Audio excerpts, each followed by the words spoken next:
Welcome back to my channel tech with Ram. ఈ రోజు మనం వీడియోలో అయితే 2023 లో అప్కమింగ్ మొబైల్స్ ఏవైతే ఉన్నాయో వాటి గురించి అయితే డిస్కస్ చేద్దాం అనమాట.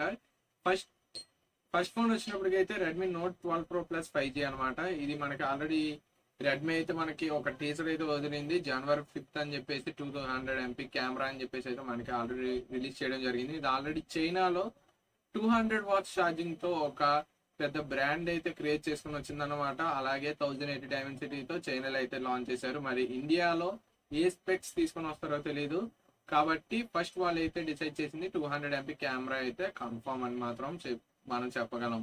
అలాగే ఇది ఫోన్ అయితే రియల్మీ 10 Pro Plus కి కాంపిటేటర్ గా నిలుస్తుందా లేదా అనేది మనం చూద్దాం. అంటే రెండు ఒకే ప్రాసెసర్ అయితే తీసుకురావడం జరుగుతుంది, అలాగే ఒకే ప్రైస్ వేరియంట్ లో కూడా తీసుకురావడం జరుగుతుంది. కాబట్టి ఇది ది బెస్ట్ కాంపిటేటర్ గా జరుగుతుందో లేదో మనం అయితే చూసేద్దాం.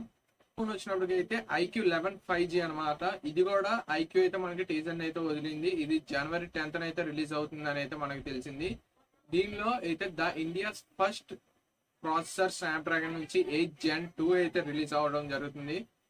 ఈ మొబైల్ అయితే మనం చూసినట్టుగా అయితే గేమర్స్ కి మాత్రం పెద్ద హైప్ ఉంటుంది ఫ్రెండ్స్. ఈ మొబైల్ మాత్రం ఈ మొబైల్లో చాలా ఎఫిషియన్సీ అయితే ఉండడం అనేది జరుగుతుంది. ది ఫస్ట్ 8 Gen 2 ప్రాసెసర్ కాబట్టి మనం దీని అయితే చూడాల్సిందే. ఇది ఒక ప్రైస్ వేరియంట్ 25 to 30K అయితే తీసుకురావడం జరుగుతుంది. అలాగే నెక్స్ట్ ఫోన్ వచ్చినప్పటికి అయితే మనందరికి తెలిసిందే యాపిల్ అయితే ప్రతి సంవత్సరం ఒక ఫోన్ అయితే రిలీజ్ చేస్తుంది.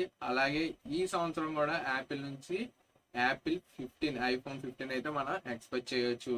దీని అయితే కెమెరా డిపార్ట్మెంట్ లో మాత్రం చాలా ఇంప్లిమెంట్ చేస్తున్నారు అన్న విషయం అయితే మనకు తెలిసిందే.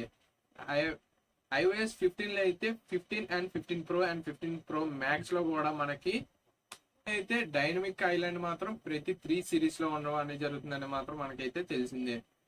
మరి ఐఫోన్ తీసుకొస్తే శాంసంగ్ ఏమైనా తక్కువ, శాంసంగ్ కూడా తీసుకురావాలి కదా. శాంసంగ్ అయితే S22 సిరీస్ నుంచి అప్గ్రేడెడ్ గా S23 సిరీస్ అయితే లాంచ్ అవడం జరుగుతుంది.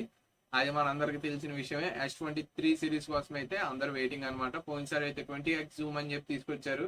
ఈసారి మరి అలాంటి కెమెరా ఫీచర్స్ అప్డేట్ అయ్యి వస్తారో మనకైతే తెలీదు. అలాగే శాంసంగ్ నుంచి అయితే ఒక జెట్ ఫోల్డ్స్ అండ్ ఎక్స్పోల్డ్ మొబైల్స్ రావడం అనేది కూడా జరుగుతుంది. కాబట్టి అది కూడా మనం నెక్స్ట్ 2023లో ఎక్స్పెక్ట్ అయితే చేయొచ్చు. ఈ వీడియో కనుక మీకు నచ్చినట్లయితే లైక్ చేయండి, షేర్ చేయండి, కామెంట్ చేయండి. అలాగే మరెన్నో విషయాల కోసం మా ఛానల్ని సబ్స్క్రైబ్ చేయండి ఫ్రెండ్స్.